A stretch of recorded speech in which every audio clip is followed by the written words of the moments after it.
तर practice set 1.5 मधलं जे 5 नंबरचं एक्झाम्पल आहे. 2 type of boxes AB are to be placed in a truck having capacity of 10 tons. When 150 boxes of type A and 100 boxes of type B are loaded in the truck, it weighs 10 tons. But when 260 boxes of type are loaded in the truck, it can still accommodate 40 boxes of type B so that it is fully loaded. Find the weight of each of box. तर पहा question आधी समजून घ्या.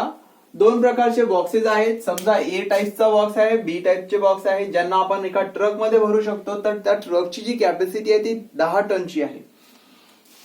जेव्हा 150 box type ए चे आणि 100 box type बी चे आपण भरू तेव्हा त्याचं 10 टन हे वेट फुलफिल होईल. आणि जर आपण त्या उलट कधी जर 260 बॉक्सेस टाईप ए चे आणि पुढे काय म्हटलेलं आहे त्यांनी 40 बॉक्सेस टाईप बी चे जर ऑक्युपाय करणे म्हणजे भरणे समाविष्ट करणे समावणे त्यामध्ये जर केले तरीही पुन्हा ते लोडेड होते म्हणजे तेवढंच 10 टन बनते. जर असं असेल तर find the weight of each type of box. पहा आपल्याकडे दोन टाईपचे बॉक्स आहेत, टाईप ए आणि टाईप बी. दोन्ही बॉक्सेस मिळून आपल्याकडे 10 टन एवढं आपल्याला तेवढं वजन त्या ट्रक मध्ये भरता येत आहे. आता आपल्याला इथं हे ओळखायचं आहे की प्रत्येक बॉक्स टाईप ए चा बॉक्स आणि टाईप बी चा बॉक्स हा किती किलोचा असेल किंवा आता टन मध्ये आहे तर आपण टन मध्ये त्याला कन्सिडर करू किंवा मग केजी मध्येही करू शकता. एक लक्षात घ्या 1000 केजी मीन्स 1 टन. तर आपल्याला इथं कन्सिडर करावं लागेल टन मध्ये कारण आपल्याला टन मध्ये दिलेलं आहे. तर आपण कन्सिडर करताना काय करू, let the weight of a box of type A be x ton. आपण असे कन्सिडर करू की टाईप ए चा जो एक बॉक्स आहे तो एक्स टनचा आहे आणि वाय बी टाईपचा जो बॉक्स आहे तो वाय टनचा असेल. तर weight of 150 boxes of type A, आता एक बॉक्स हा एक्स टनचा तर 150 बॉक्सेस होतील 150 एक्स टनचे. एक बॉक्स हा असणार एक बॉक्स असेल वाय टनचा तर 100 बॉक्सेस टाईप बी चे जे काय आहेत ते होतील 100 वाय टन. तर आपल्याला जी फर्स्ट कंडिशन दिलेली आहे की 150 एक्स टन आणि 100 वाय टन या दोन्ही टाईप ए आणि टाईप बी मिळून आपल्याला 10 टन आपल्याला मिळत आहे. तर आपण इथं काय करणार, from first condition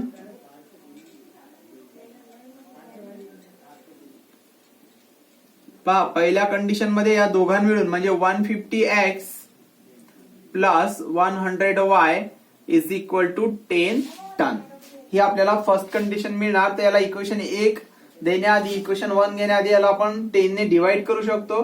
0 get cancel म्हणजे इथं होणार 15x plus 10y is equal to 1.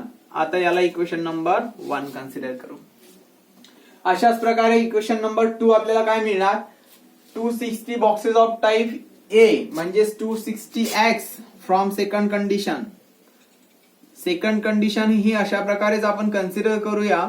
तर त्या सेकंड कंडिशन मध्ये आपल्याला काय मिळणार, 260x प्लस 40y पुन्हा आपल्याला तेवढंच म्हणजे 10 टन मिळत आहे म्हणजे इज इक्वल टू 10. इथे ही 0 गेट कॅन्सल मीन्स हे येणार 26x plus 4y is equal to 1. याला आपण इक्वेशन नंबर 2 कन्सिडर करू. आता आपल्याला x आणि y च्या व्हॅल्यू जर आपण फाइंड केल्या तर आपल्याला समजेल की टाईप ए मध्ये जो बॉक्स आहे तो किती वजनाचा असेल किंवा त्याचं वेट किती असेल आणि y म्हणजे टाईप बी मध्ये किती वेट असेल. तर आपण त्यासाठी इक्वेशन सॉल्व्ह करण्यासाठी एक्स आणि वाय च्या व्हॅल्यू फाइंड करावं लागतील. तर एक्स वाय च्या व्हॅल्यू फाइंड करण्यासाठी आपल्याला कुठली तरी एक टर्म कॅन्सल करावं लागेल. तर आता एक्स ची टर्म कॅन्सल करणं सोपे नाहीये त्यामुळे आपण वाय ला आधी कॅन्सल करू. वाय ला कॅन्सल करण्यासाठी जर इथं 20y आणि इथंही 20y आपल्याला जर मिळाले त्यासाठी आपल्याला इथं 2 ने आणि इथं 5 ने मल्टिप्लाय करावं लागेल तर आपण y ची टर्म कॅन्सल करू शकतो. तर त्यासाठी आपण काय करणार, मल्टिप्लाय करणार. तर मल्टिप्लाय करताना आपण काय लिहिणार, मल्टिप्लाइंग इक्वेशन 1. इक्वेशन 1 ला कितीने मल्टिप्लाय करणार तर 2 ने अँड इक्वेशन 2 ला कितीने मल्टिप्लाय करणार बाय 5. तर आता जे दोन न्यू इक्वेशन्स मिळतील याला 2 ने मल्टिप्लाय करत आहे, त्यामुळे इथे येणार 30x plus 20y is equal to, इथं आपण 2 ने मल्टिप्लाय केलं तर 2 येणार, याला इक्वेशन नंबर 3 कन्सिडर करणार. आणि इथं 5 ने जेव्हा आपण मल्टिप्लाय करणार तेव्हा 26 इंटू 5, तर 26 इंटू 5 आपल्याला मिळणार 130x plus 20y is equal to 5. आणि याला इक्वेशन नंबर आपण 4 असं कन्सिडर करू. आता आपण काय करणार, इथं 20y कॅन्सल होण्यासाठी सबस्ट्रॅक्शन घ्यायचं, म्हणजेच लिहिणार subtracting equation 3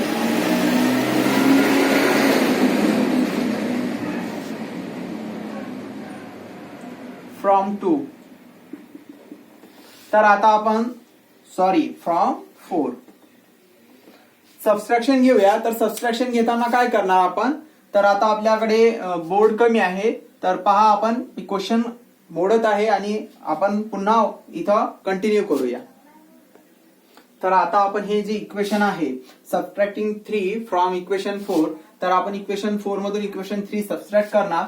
130x minus 30x 100x plus get minus get cancel is equal to 5 minus 1 is 4 means x is इथं 2 येणार, कारण 2 ने मल्टिप्लाय केलं होतं आपण, तर इथं ही 2 आहे, आपण लिहिताना 1 लिहिलं गेलंय.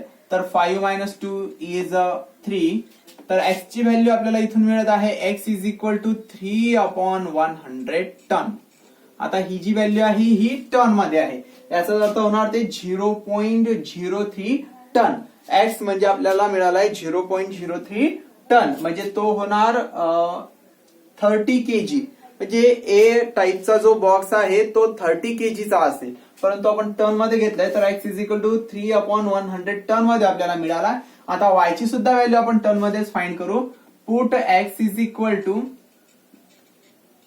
3/100 इन इक्वेशन, पहा कुठल्या तरी एका इक्वेशन मध्ये आपण व्हॅल्यू पुट करू, तर इक्वेशन 3 मध्ये पुट करणार. तर काय होणार इक्वेशन 3, आता इक्वेशन 3 आहे 30x, तर इथं x ऐवजी आपण 3/100 घेणार, नंतर plus 20y is equal to 2. तर याला आपण जेव्हा सॉल्व्ह करू तर इथं 0 0 कॅन्सल, 3 3 जा 9/10 plus 20y is equal to 2. याला सॉल्व्ह केल्यानंतर आपल्याला directly y is equal to, तर y काय होणार 20y is equal to 2 minus 9/10 means y is equal to, याचा आधी क्रॉस मल्टिप्लिकेशन करून घ्यावं आपण, 20 मायनस 9/10. तर इथं होणार 20y इज इक्वल टू 11/10 आणि हे 20 जर डिनॉमिनेटर मध्ये आले तर इथं आपल्याला y ची व्हॅल्यू मिळणार आता 11/200. तर 200, तर आपण याला 5 ने जर मल्टिप्लाय केलं न्यूमरेटर आणि डिनॉमिनेटर मध्ये तर 55/1000 होणार. आता 5 ने मल्टिप्लाय आणि डिवाइड यासाठी केलं आपण, कारण डिनॉमिनेटर मध्ये आपल्याला हे जे 1000 मिळाले, तर याला आपण टन मध्ये घेतलेला आहे, तर याचा अर्थ काय होणार की 55/1000 टन. तर याला आपण y इज इक्वल टू असंही लिहू शकतो 0.055 टन, किंवा सरळ सरळ आपण इथं केजी मध्ये सुद्धा याला फाइंड करू शकतो. तर अशा प्रकारे आपल्याला x आणि y च्या व्हॅल्यू मिळालेली आहे. तर x आणि y च्या व्हॅल्यू मी तुम्हाला सुरुवातीला सांगितलेला आहे की 1000 kg मीन्स 1 टन. तर अशा प्रकारे आपल्याला हे आन्सर टन मध्ये मिळालेलं आहे. तर x आणि y च्या आपण व्हॅल्यू काढलेल्या आहे, याचाच अर्थ काय होणार, तर फायनली याला आपण असं लिहिणार the weight of a box of a type A is 3/100 ton, किंवा त्याला 0.03 टन म्हणणार. आणि बॉक्स टाइप बी च्या बॉक्स मध्ये वेट असणार 55/1000 टन. तर हे आपण टन मध्ये आन्सर काढलेलं आहे. अशा प्रकारे टाइप ए आणि टाइप बी मध्ये किती प्रकारचं वजन असणार, वेट असणार, ते आपण इथं फाइंड केले. तर आता आपला प्रॅक्टिस सेट 1.5 व आपल्या पूर्ण जे काय फर्स्ट युनिट आहे आपलं लिनियर इक्वेशन इन 2 व्हेरिएबल, यामधला आपण लास्ट प्रॉब्लेम पाहूया. तर चला लास्ट प्रॉब्लेम कडे जाऊया आपण. तर पहा आता आपण लास्ट प्रॉब्लेम पाहत आहे. टाइम कमी असल्यामुळे आपल्याला हे डायरेक्ट मी फक्त एक्सप्लेन करणार आहे. ऑलरेडी आपण इथं प्रॉब्लेम लिहून घेतलेला आहे. तर क्वेश्चन पहा, out of 1900 kilometres Vishal travel some distance by bus and some by aeroplane. विशालने काय केलेलं आहे, 1900 किलोमीटर्स ट्रॅव्हल केलंय, ज्यामध्ये की त्याने बस आणि एरोप्लेनचा यूज केलेला आहे. Bus travels with the average speed 60 kilometre per hours. आता इथं जो बसचा स्पीड आहे तो प्रत्येक तासाला 60 किलोमीटर ते बस चालत आहे. And the average speed of the aeroplane is 700 kilometre per hours. आणि एरोप्लेनची जे स्पीड आहे ती 700 किलोमीटर पर आवर आहे. It takes 5 hours to complete the journey. त्याला विशालला 5 तास लागत आहेत पूर्ण ट्रॅव्हल्स करायला. Find the distance Vishal travel by bus. असं असेल तर विशालने बसने किती डिस्टन्स ट्रॅव्हल केलं हे आपल्याला फाइंड करायचं आहे. आता विशाल पोहोचताना ट्रॅव्हल्स करताना बस आणि एरोप्लेनचा यूज केलेला आहे. तर त्यामध्ये आपण जे काय डिस्टन्स असेल, समजा आपण विशालने जे बसने ट्रॅव्हल केलंय, let the Vishal travel x kilometre by bus. तर आपण असं कन्सिडर करू की x किलोमीटर त्याने बसने ट्रॅव्हल केलं आणि y किलोमीटर हे एरोप्लेनने ट्रॅव्हल केलं, असं आपण इथं लिहिलेलं आहे. And y by plane. आपल्याकडे एक फॉर्म्युला आहे, time is equal to distance upon speed. तुमच्या सर्वांचा तो पार्ट असेल की टाइम साठी आपण डिस्टन्स अपॉन स्पीड हा फॉर्म्युला नेहमी यूज करत असतो. मग आता आपल्याकडे पाहायचं आहे आपल्याला की विशालला बसने किती वेळ लागला आणि ट्रॅव्हलने किती वेळ लागला. तर त्यासाठी आपण टाइम फाइंड करण्यासाठी लिहिणार time taken by the Vishal while travelling by bus. विशालला टाइम किती लागला पहा बसने.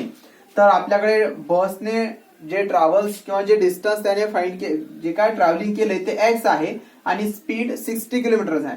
म्हणजे डिस्टन्स x आणि स्पीड 60. हा आपण टाइमचा फॉर्म्युला यूज केला. Time is equal to distance upon speed. हे झालं बससाठी. अशाच प्रकारे एरोप्लेन साठी आपण काय लिहू शकणार, डिस्टन्स एरोप्लेनचं जे आहे ते आपण y कन्सिडर केलेलं आहे आणि एरोप्लेनची जी स्पीड आहे ती 700 किलोमीटर आहे. म्हणजे हाच फॉर्म्युला जेव्हा आपण प्लेन साठी यूज केला तेव्हा आपल्याला y/700 मिळालं. म्हणजे एवढा वेळ लागला आपल्याला एरोप्लेन मध्ये आणि x/60 एवढा वेळ लागला आपल्याला बसमध्ये. तर आपल्याला आता फर्स्ट कंडिशन काय दिलेली आहे की दोन्ही मिळून म्हणजेच काय, बसचं जे काय ट्रॅव्हल्स केलं ते आणि एरोप्लेनने जे ट्रॅव्हल्स केलं ते, या दोन्ही मिळून तो 1900 किलोमीटर त्याने ट्रॅव्हल केलेला आहे. त्या कंडिशन नुसार आपल्याला x+y, x म्हणजेच काय बसने जे काय त्याने ट्रॅव्हल केलं ते डिस्टन्स आणि y म्हणजेच काय जे एरोप्लेनने जे काय डिस्टन्स ट्रॅव्हल केलं ते डिस्टन्स. तर असं आपल्याला फर्स्ट इक्वेशन काय मिळणार, x+y इज इक्वल टू 1900. आता सेकंड आपण फाइंड करण्यासाठी आपल्याकडे पहा सेकंड कंडिशन काय दिलेली आहे की त्याला वेळ किती लागला तर 5 तास. तर कशासाठी, बससाठी आणि एरोप्लेन दोघांना मिळून त्याला 5 तास लागले. तर बसला लागलेली वेळ आहे x/60 आणि एरोप्लेनला लागलेली वेळ आहे y/700. दोघांना मिळून 5 तास. तर अशा प्रकारे आपल्याला सेकंड इक्वेशन मिळालं. तर आता आपल्याला इथं पहा सेकंड इक्वेशन आहे x/60 plus y/700 is equal to 5. तर आता इथं पहा LCM of 60 and 700 is 2100. Therefore we multiplying the equation second by 2100. यांचा एलसीएम काय असतो तर 2100 आहे. त्यामुळे आपण काय करणार की 2100 ने मल्टिप्लाय करणार. जर आपण 2100 ने मल्टिप्लाय केलं तर आपल्याला अशा प्रकारे x/60 into 2100 plus y/700 into 2100 is equal to RHS मध्ये 5 इंटू 2100 मिळणार. आता इथं 0 गेट कॅन्सल आणि आपण जर कॅल्क्युलेट केलं तर 35x इथं मिळत आहे. इथं 0 गेट कॅन्सल, सिम्पली 3y येणार आणि इथं जेव्हा आपण 2100 ला 5 ने मल्टिप्लाय करणार तर ते येणार 10,500. अशा प्रकारे आपल्याला एक न्यू इक्वेशन मिळालं, इक्वेशन नंबर 3. आता आपल्याला इक्वेशन नंबर 3 आणि इक्वेशन नंबर 1 ला जर ऑब्झर्व केलं तर इक्वेशन 1 मध्ये फक्त y आहे आणि इथं 3y आहे. आणि कॅल्क्युलेट करायचं आहे, x आपल्याला फाइंड करायचं आहे, त्यासाठी y ला कॅन्सल करावं लागेल आणि y ला कॅन्सल करण्यासाठी इथं 3y आहे त्यामुळे इथं 3y ची आवश्यकता आहे. म्हणून आपण इक्वेशन 1 ला 3 ने मल्टिप्लाय करणार. मल्टिप्लाइंग इक्वेशन 1/3 केलं तर जे न्यू इक्वेशन असेल इक्वेशन 1 पासून मिळालेलं तर ते 3x plus 3y is equal to 5700 असेल. आता आपण जर ऑब्झर्व केलं इक्वेशन 3 आणि इक्वेशन 4 मध्ये तर ही जी टर्म आहे 3y ची ही सेम आहे, त्यामुळे आपण सबट्रॅक्शन घेऊ शकतो. दोघांमध्ये जर आपण सबट्रॅक्शन घेतलं तर आपल्याला पहा सबट्रॅक्टिंग इक्वेशन 4 फ्रॉम इक्वेशन 3 जर केलं तर अशा प्रकारे न्यू इक्वेशन मिळेल.